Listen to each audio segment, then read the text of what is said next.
Okay, funny story. My wife was listening to my podcast the other day. Yes, she does that. And she said, "What's this thing called Whatnot you keep talking about on your podcast?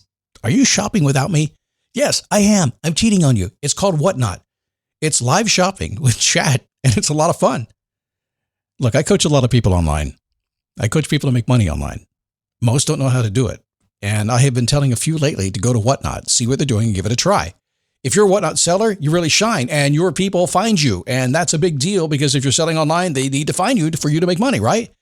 And then they become repeat customers because they see your face, not just your logo. Whatnot is the largest dedicated live shopping platform, whether it's beauty, it's collectibles, electronics, luxury, fashion, even cookies. Yep, cookies. Sellers are building real thriving businesses. Anyone can do it too. Some people on Whatnot are selling, get this, 10 times as much as they do on other major marketplaces. And you don't know this, but Whatnot buyers spend more than an hour on the app every day. They're not browsing. That's why they call them buyers. They're buying your stuff. So here's how it works.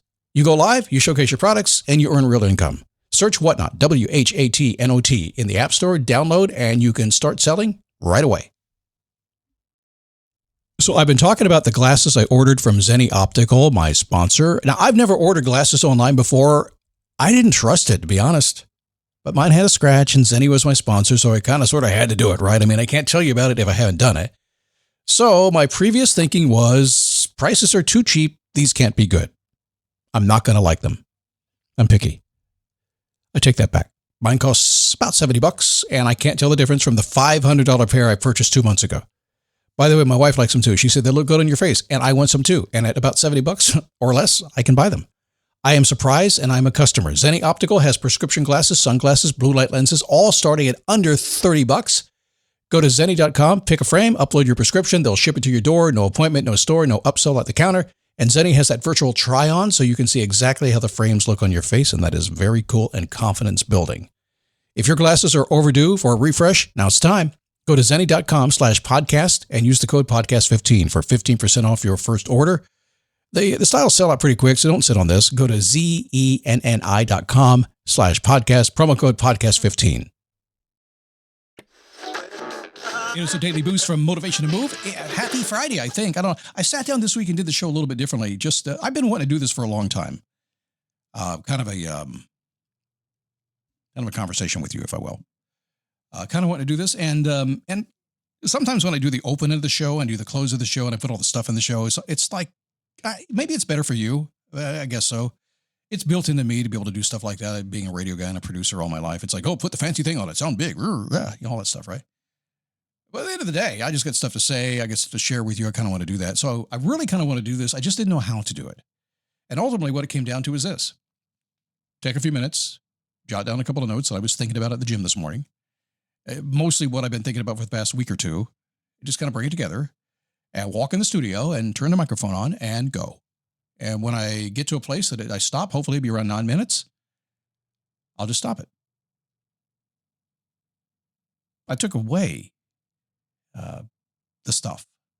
Because if you listen to me at all, if you pay attention, if you join one of my coaching groups, if you work with me directly, you're going to find something.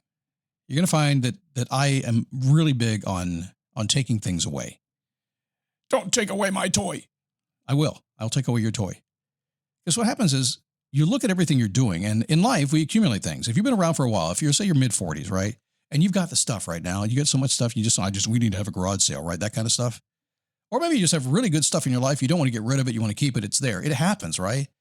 But I would contend that many times that stuff is what's holding you back.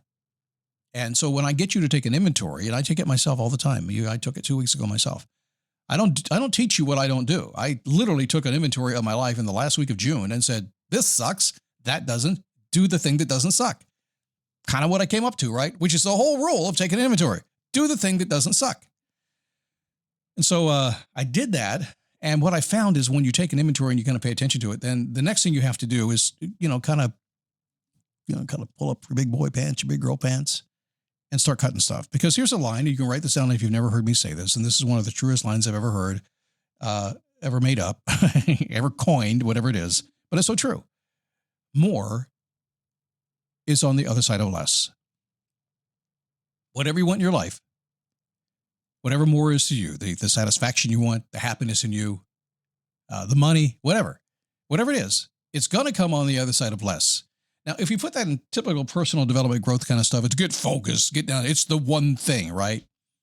It's that. It's elimination of all the stuff. It's working on your 20% instead of your 80%. It's all that stuff.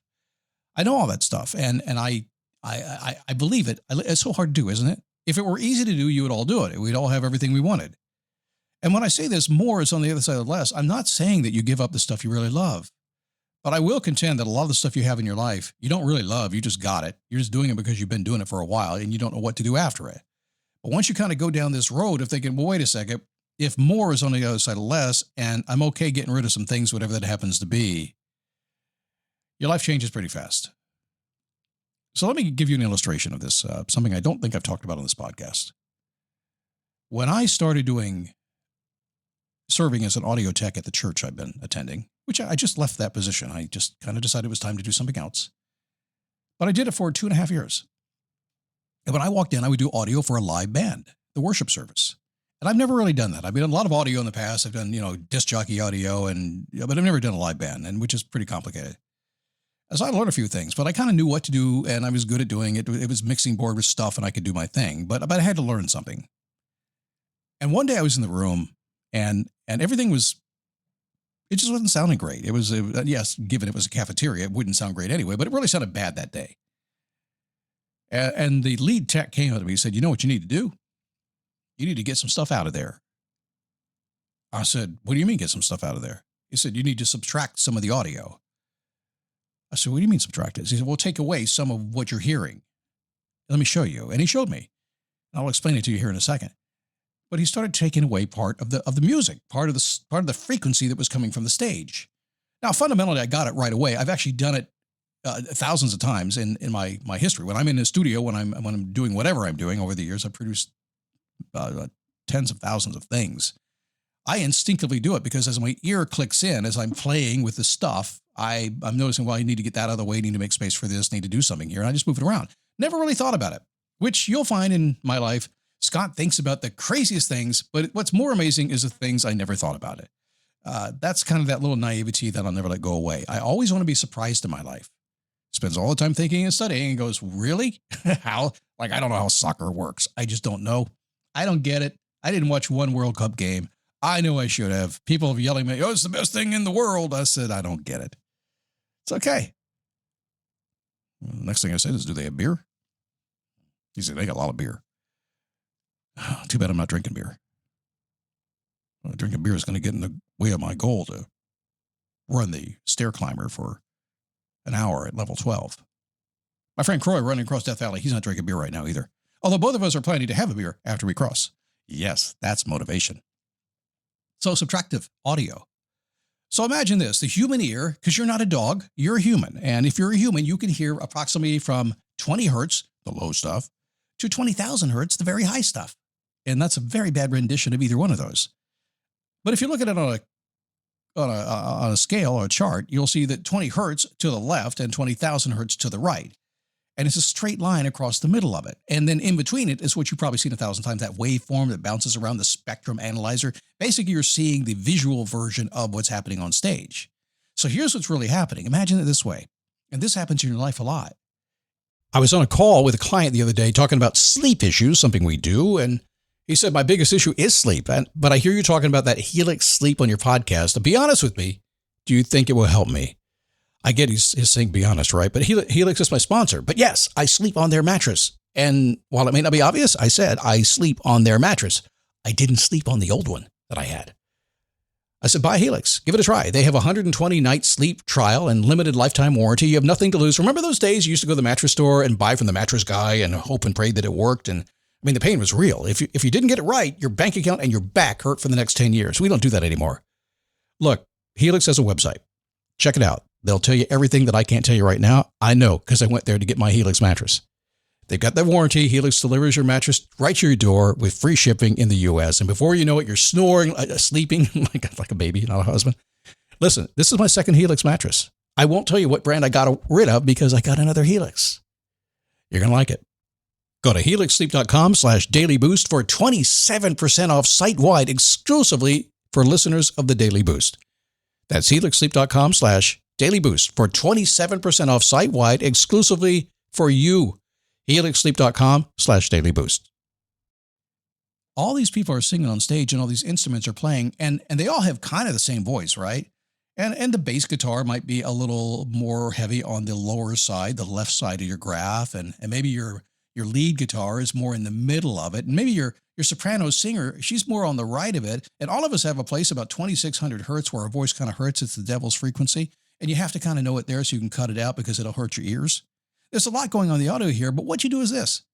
If you have that graph that goes left to right, the decibel level is 0, meaning everything is equal. It's just there. Everybody sounds the same. So how do you fix it? More is on the other side of less. So you start going into the frequencies. The first thing you cut is the devil's frequency at 2600-ish. And everything else, I choose the lead singer and the lead guitar. Now, fundamentally, they're probably going to be in the same range a little bit. They're going to share some of the same frequencies. The guitar player might share some with the bass player too, but not as many. But the lead singer and the lead guitar player, they'll share a lot of the same, but not exactly. So the trick is to remove the audio that they share. So if the guitar player has audio that is better and sounds better and really carries the song better, you leave that in, but you take the lead singer out a little bit. You just kind of remove parts of it. And when you remove parts of it, you remove the mud and you add clarity to the mix.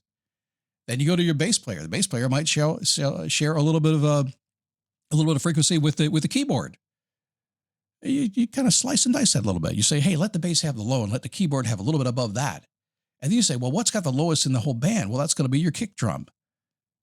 The most problematic instrument on the entire stage. Way down at the bottom. But if you go too far down at the bottom, you get this crazy reverb that just messes up everything. So you actually remove some of that stuff at the bottom. It's called a high pass or a low cut. You do the same thing with the high side, because you put too much high in the room, it gets really screechy. Nobody likes to hear it. The bottom line is you're cutting and cutting and cutting. You're literally taking out the asset that you have. You're looking at maybe 10 people and 10 instruments on the stage. All of them on the surface, it seems like it would be fine just the way they are. But it's not, because they're all trying to play the same thing at the same time and they wonder why they can't sound good.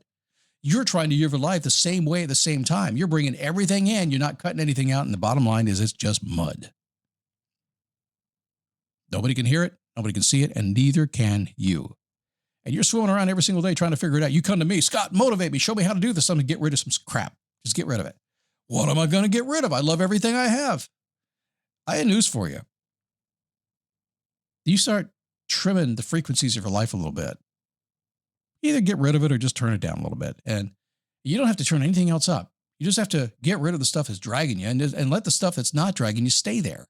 And suddenly you are exactly the person you want to be. And you feel freedom that you have not felt before. I know it. I've lived my life in this world. I've lived my life trying to get that feeling, that freedom. If you ever wonder what drives me every single day, and when I get out of bed, why I speak the way I do, I'm figuring crap out. This is a laboratory for me. And every single day, I'm looking for that feeling you're looking for. How do I just kind of remove all the friction of life? How do I get back that innate motivation we started talking about back on Monday? How do I bring that back? How do I do that?